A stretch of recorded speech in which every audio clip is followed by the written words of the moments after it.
Good morning friends. Crack UPSC exam YouTube channel में आप सबका हार्दिक स्वागत है। मित्रों, आज है 26 मई और 26 मई 2021 के रिलेटेड जितने भी करंट अफेयर्स के क्वेश्चन बनेंगे वो हम इस वीडियो में डिटेल में डिस्कस करेंगे। मित्रों, हमने ये करंट अफेयर्स के question the Hindu, PAB, Indian express, financial express, Dainik Jagran जैसे इंडिया के लीडिंग न्यूज़पेपर में से लिए, ताकि आपकी हर गवर्नमेंट एग्जाम के लिए महत्वपूर्ण बन सके। साथ ही में आपके नॉलेज में इंक्रीमेंट लाने के लिए और देश और दुनिया में रोज बरोज कैसी घटनाएं घटती है इन सब के बारे में जानने के लिए भी ये करंट अफेयर्स के क्वेश्चन बहुत ही ज़्यादा महत्वपूर्ण बने। और हाँ मित्रों, अगर आपको वीडियो अच्छा लगता है तो वीडियो को लाइक करना, शेयर करना और चैनल को सब्सक्राइब करना मत भूलिए। साथ ही में बेल आइकन का बटन जरूर दबा देना ताकि हमारे वीडियो की नोटिफिकेशन आपको सबको मिल सके। तो चलिए स्टार्ट करते हैं। आज का पहला क्वेश्चन है, हाल ही में आई बंगाल की खाड़ी के साइक्लोन का नाम यास किस देश के द्वारा रखा गया है? तो इसका आंसर है ए, ओमान। तो हाल ही में बंगाल की खाड़ी में एक साइक्लोन आया है जिसका नाम यास रखा गया है और ये ओमान देश के द्वारा रखा गया है। भारतीय मौसम विज्ञान विभाग ने जानकारी दी है कि 22 मई को उत्तर अंडमान सागर और आसपास के जो पूर्व मध्य बंगाल की जो खाड़ी है उस पर कम दबाव का क्षेत्र बन रहा है और 24 मई तक चक्रवाती तूफान के तौर पर तेज होने की संभावना है और इसे चक्रवात यास के नाम दिया गया है। अब ये नाम किसके द्वारा दिया गया था? तो यास जो है वो ओमान देश के द्वारा दिया गया। इसका मतलब है अच्छी खुशबू वाले पेड़ को संदर्भित करता है और अंग्रेजी में यह शब्द चमेली के समान है। अगले यास, अगर जो चक्रवात यास आता है तो उसके बाद पाकिस्तान के द्वारा गुलाब नाम जो है वो अगले चक्रवात को दिया गया है। अब ये चक्रवात बनते कैसे? तो उष्णकटिबंधीय क्षेत्र में समुद्र जल के ऊपर चक्रवात बनते हैं। इस क्षेत्र में क्या होता है कि सूरज की जो रोशनी होती है वो सबसे अधिक होती है, जिससे परिणाम स्वरूप भूमि और पानी की जो सतह होती है उसकी वार्मिंग होती है। सतह के वार्मिंग के कारण समुद्र के ऊपर जो गर्म नम हवा है वो ऊपर की ओर चली जाती है, जिसके बाद ठंडी हवा शून्य को भरने के लिए भागती है और वे भी गर्म हो जाती है और ऊपर उठते वो चक्र जारी किया जाता है और ऐसे चक्रवात जो है वो बनते हैं। इससे पहले थोड़ी ही दिन पहले यानी कि 3-4 दिन पहले ही तोक्ते नाम का जो चक्रवात है वो केरल, कर्नाटक, फिर बात करें महाराष्ट्र, गुजरात जैसे राज्यों में भी फैला था। इसलिए आप इस चक्रवात को भी याद रखना। तोक्ते नाम का चक्रवात हाल ही में आया है और ये चक्रवात का नाम किस देश के द्वारा दिया गया था? तो म्यांमार कंट्री के द्वारा तोक्ते जो है वो नाम दिया गया था। और यास नाम का जो चक्रवात है वो नाम किस देश के द्वारा दिया गया था? तो ओमान के द्वारा दिया गया था। ओके गाइस, चलते हैं नेक्स्ट क्वेश्चन की तरफ। और मित्रों, बात करें इंडियन मेट्रोलॉजिकल डिपार्टमेंट की, तो इसकी स्थापना कब हुई थी? तो 1875 को इसकी स्थापना हुई थी। इसका हेडक्वार्टर कहाँ पे? दिल्ली में। और प्रेजेंट टाइम पे इसके चेयरपर्सन कौन है? तो मृत्युंजय महापात्रा प्रेजेंट टाइम पे इंडियन मेट्रोलॉजिकल डिपार्टमेंट के हेड है। ओके, चलते हैं नेक्स्ट क्वेश्चन की तरफ। भारत ने किस वैक्सीन को WHO में मंजूरी के लिए भेज दिया है? तो इसका आंसर है सी, कोवैक्सीन। तो हाल ही में भारत बायोटेक के द्वारा बनाई गई कोवैक्सीन को भारतीयों के यात्रा प्रतिबंधों में छूट नहीं मिलने की वजह से सरकार ने यह सुनिश्चित करने में मदद करने का फैसला किया है कि हैदराबाद स्थित भारत बायोटेक को WHO और बाद में यूरोपियन संघ के जो यूरोपियन दवा है एजेंसी, उन दोनों से मंजूरी प्राप्त कर ले। विदेश मंत्रालय ने इस मामले का अध्ययन करने और WHO की आपातकालीन उपयोग सूची में कोवैक्सीन का स्थान दिलाने में मदद करने का काम सौंपा गया। और बात करें तो WHO के जो EUL यानी कि जो इमरजेंसी यूजेस है, बड़ा इमरजेंसी यूज लिस्ट पर कोवैक्सीन भारतीय विकसित और उत्पादित वैक्सीन के लिए पहली बार एक बड़ा जो कदम है वो बढ़ाया गया। अब WHO में इसे मंजूरी क्यों भेजा जाता है? तो जब किसी भी कंट्री की किसी भी वैक्सीन को WHO के द्वारा मान्यता मिलती है तो वो वैक्सीन मित्रों हर कंट्री यानी कि ग्लोबल लेवल पे फेमस होती है और तब इसे कोई नामंजूर नहीं कर सकता। अगर WHO ने फाइनल कर दिया है तो यह वैक्सीन एब्सोल्युटली अच्छी वैक्सीन ही होगी। इसीलिए मित्रों भारत बायोटेक के द्वारा बनाई गई कोवैक्सीन को WHO की मंजूरी के लिए भेज दिया गया है। अब WHO में भेजा है तो WHO का फुल फॉर्म क्या है? World health organisation. इसकी स्थापना कब हुई थी? तो 7 अप्रैल 1948 को इसकी स्थापना हुई थी। इसका हेडक्वार्टर कहाँ पे है? तो जिनीवा में है। और प्रेजेंट टाइम पे इसके चेयरपर्सन कौन है? तो टेड्रोस अथानम गेब्रेयेसस प्रेजेंट टाइम पे WHO के हेड है। ओके, चलते हैं नेक्स्ट क्वेश्चन की तरफ। हाल ही में डिजिटल बॉर्डर का प्लान किसके द्वारा जारी किया गया है? तो इसका आंसर है बी, ब्रिटेन। तो हाल ही में ब्रिटेन के द्वारा डिजिटल बॉर्डर का प्लान जो है वो जारी किया गया है। अब डिजिटल बॉर्डर ये है क्या? तो मित्रों इस कदम का मतलब है कि वीज़ा या आवागमन स्थिति के बिना ब्रिटेन में आने वाले लोगों को इलेक्ट्रॉनिक यात्रा प्राधिकार की आवश्यकता होगी, जो अमेरिका में इस्तेमाल की जाने वाली योजना के हिस्से के रूप में 2025 तक लागू की जाएगी। अब वीज़ा आवेदन जो केंद्र है वहाँ पे जमा हो रही भीड़ को कम करने के लिए और उसकी ज़रूरतों को कम करने के लिए यह एक नया इनिशिएटिव जो है वो ब्रिटेन के द्वारा शुरू किया गया है।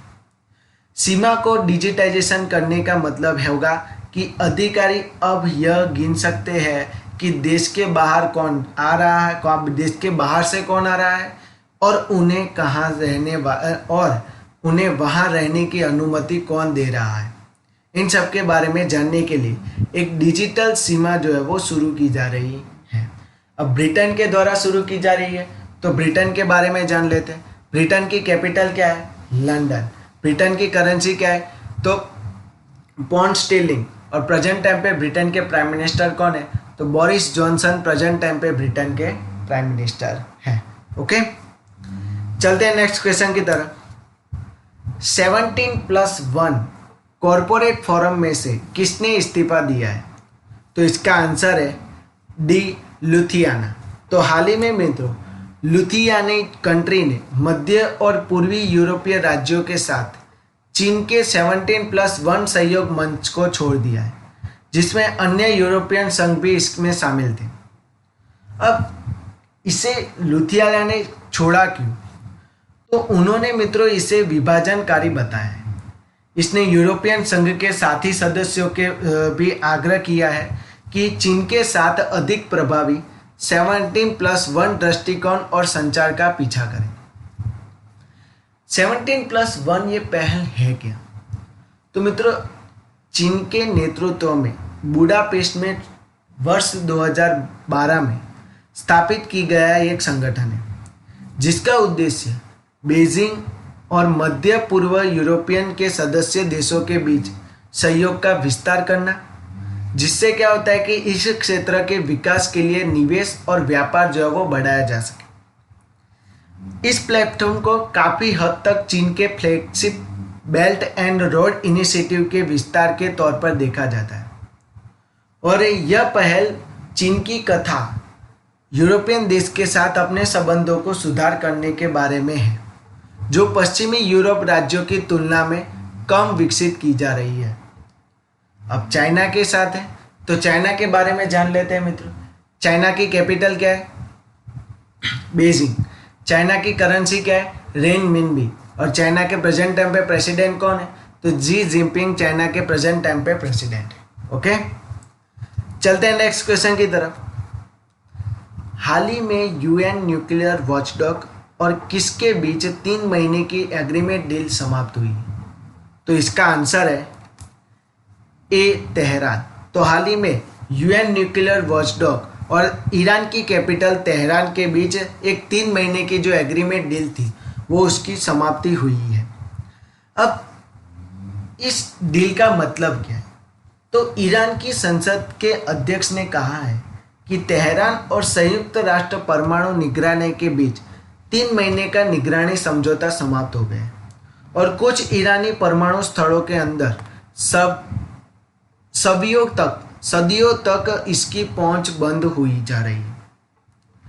इस घोषणा ने 2015 में ईरान परमाणु समझौते को पुनर्जीवित करने पर अमेरिका और ईरान के बीच रह रही अप्रत्यक्ष वार्ता के जो भविष्य है उसको लेकर भी सवाल खड़े कर रही है।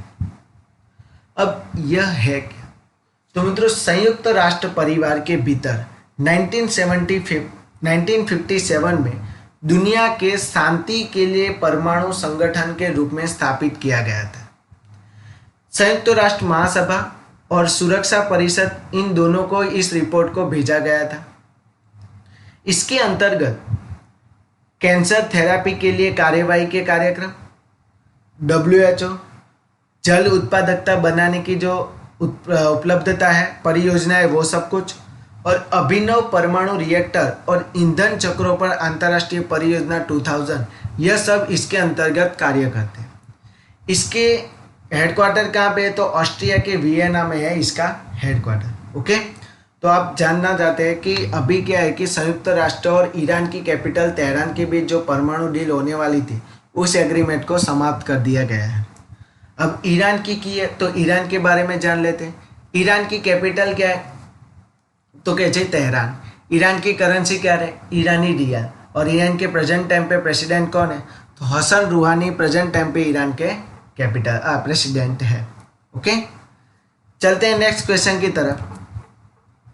हाल ही में माउंट नारगागोगो नाम का ज्वालामुखी कहाँ पर फटा है? तो इसका आंसर है सी, कोंगो। तो एक साउथ अफ्रीकन कंट्री है मित्रों, कोंगो। वहाँ पे माउंट नारगागोगो नाम का एक ज्वालामुखी है जो फटा है।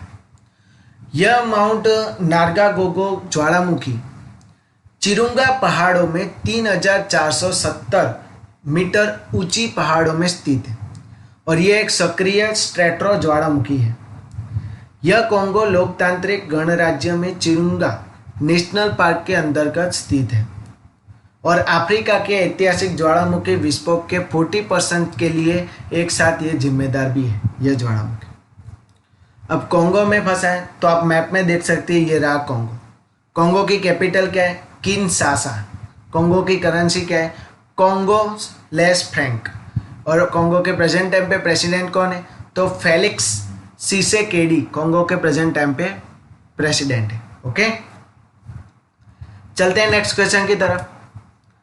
हाल ही में इंडिया बायोडाइवर्सिटी अवार्ड 2021 किस राज्य के किसानों को मिला है? तो इसका आंसर है बी, केरल। तो हाल ही में केरल के किसानों को इंडिया डाइवर्सिटी 2021 अवार्ड दिया गया है।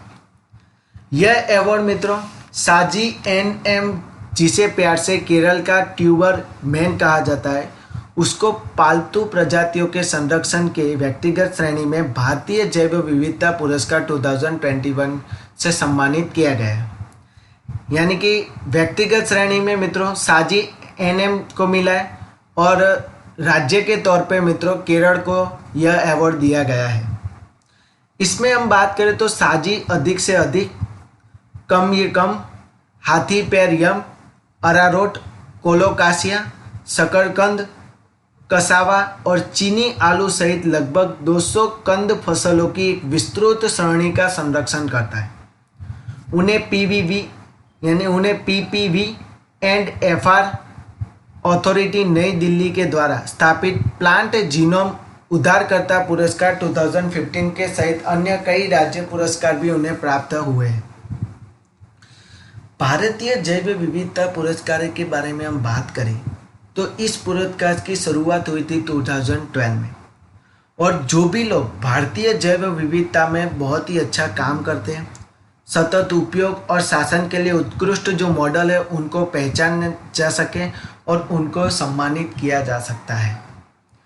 इस पुरस्कार में मित्रों 2 लाख रुपए दिए जाते हैं कैश और प्रशस्ति पत्र भी दिया जाता है।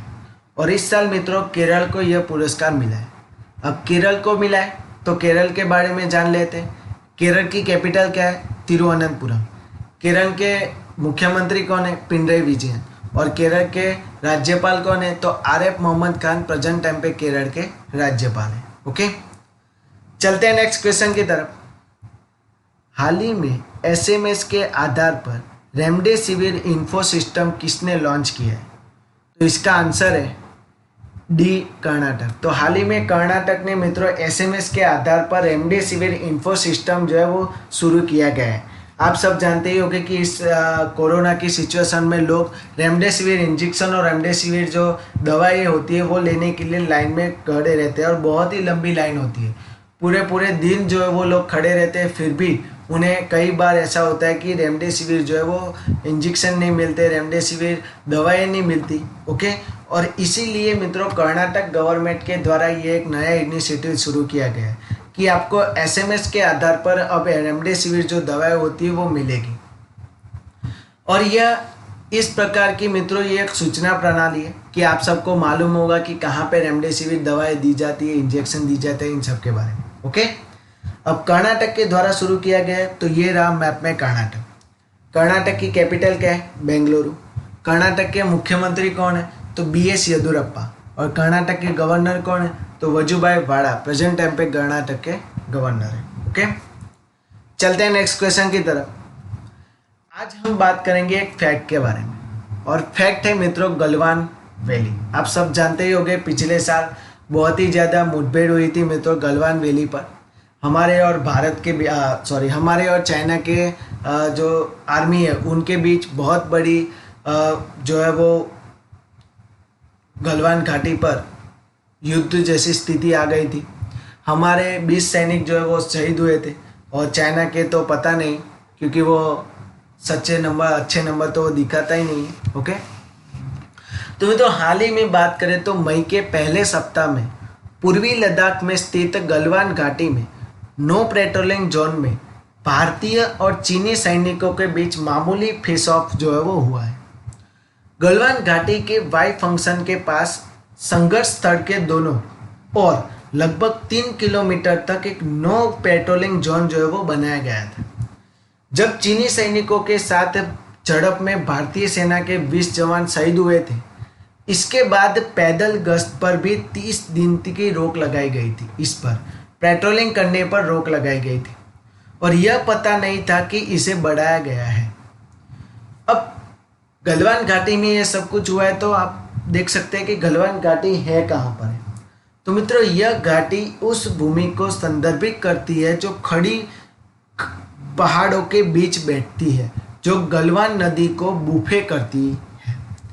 इस नदी का अपना स्रोत अक्साइस चीन में है, जो एलएसी के चीन की ओर है, और यहाँ पूर्व लद्दाख तक वो बहती है, जहाँ यह एलएसी के भारत की और श्योक नदी के साथ ये मिलती है।